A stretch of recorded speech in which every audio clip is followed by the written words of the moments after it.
So I've received quite a few requests for me to address the current situation in the world and how it may affect the minority of human beings known as MSers, or in other terms, people who have multiple sclerosis.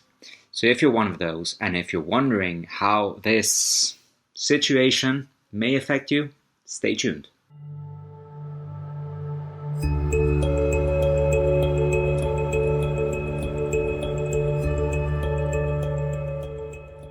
Right, so it's been a few months, and I've tried to stay clear from addressing this topic and providing any sort of opinion, considering that I'm not a scientist, I'm not a doctor, I'm merely a human being experiencing multiple sclerosis symptoms and living his daily life facing the adversities that multiple sclerosis brings.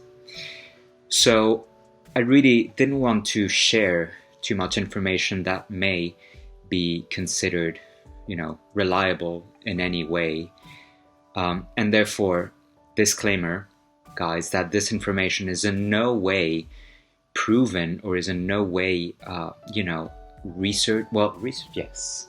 I've done my fair deal of research, but it is in no way certified and to be taken with a pinch of salt. And I encourage you, all of you, to do your own research before you take my word for the truth. So it's been a few months, and at the beginning I really was just, I could in absolutely no way talk about this, pretending to know any more than you guys knew. No one, still to this day, knows exactly what it is that's happening. But again, it's been a few months, and I've had my fair share of experiences and observances, fair share of research that I've done on the topic. And again, this is just something that I'm providing as a third party, as a mediator. I'm transmitting this research that I've done to you guys, merely just as a mediator, and I take no responsibility for this information. However, I do want to mention that I have gone through it. I have had it myself. And before we even begin, let me just make this statement to bring some peace of mind to everyone who may be freaking out about this. Well, in a house of 3 people, with the 3 people being affected by it, I was the only person who has MS at the same time. I was the one who recovered from it the fastest. Like, for me, it was only 2 to 3 days, and that was it. While the other 2 people were in bed for 2 to 3 weeks with a fever coming and going. They were considerably worse than I was.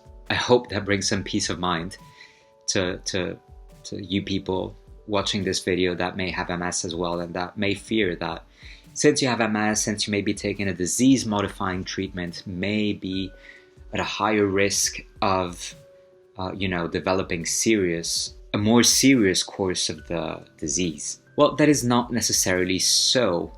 And in fact, if you want specific guidance and specific tips for different types of treatments that you may be taking, I want to encourage you to watch this video by Dr. Aaron Boster, who has a very, very enlightening YouTube channel on all multiple sclerosis related topics. He's a neurologist himself, so he's used to dealing with this and with concerns of MS patients. I follow his channel avidly, and I draw a lot of knowledge and a lot of peace of mind from his videos.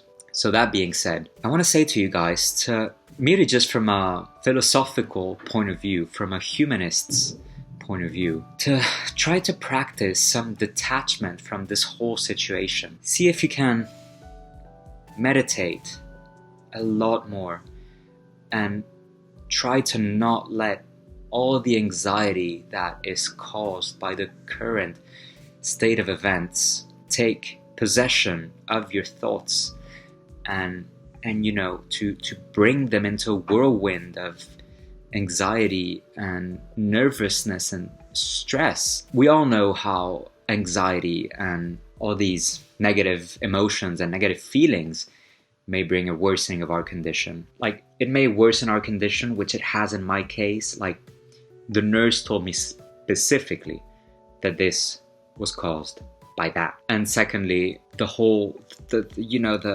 uncertainty of it all, the anxiety that it brings in our minds, in our bodies, that's gonna worsen our condition. And that's why the only thing we can do at the current moment, that we don't really know anything, right? So first step, accept that we know nothing. Like, the wise saying, the only thing that I know is that I know nothing at all. That is the first thing that you should try to accept, and try to apply that to your daily thinking process, and meditate on that. Meditate on the fact that, oh well, I know nothing, but what is there to know anyway? And even if I knew, what can I do about it? Do I want to focus on the fact that I can't do anything about it? Or would I rather detach myself from this feeling of helplessness and just let it pass slowly? And you can observe it from a distance yourself from your emotions, and try to stay calm. That's all I can recommend. It's really just to see if you can detach yourself a little bit from the news.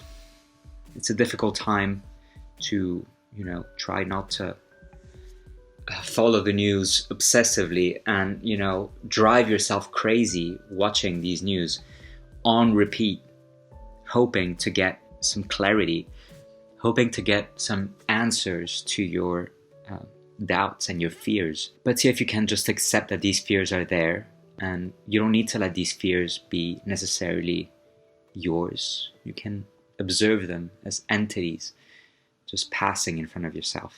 So going back to what I said at the beginning, guys, for your peace of mind, for everyone's peace of mind, this does not necessarily need to affect us worse than anyone else. I've been through it, still here to talk about it.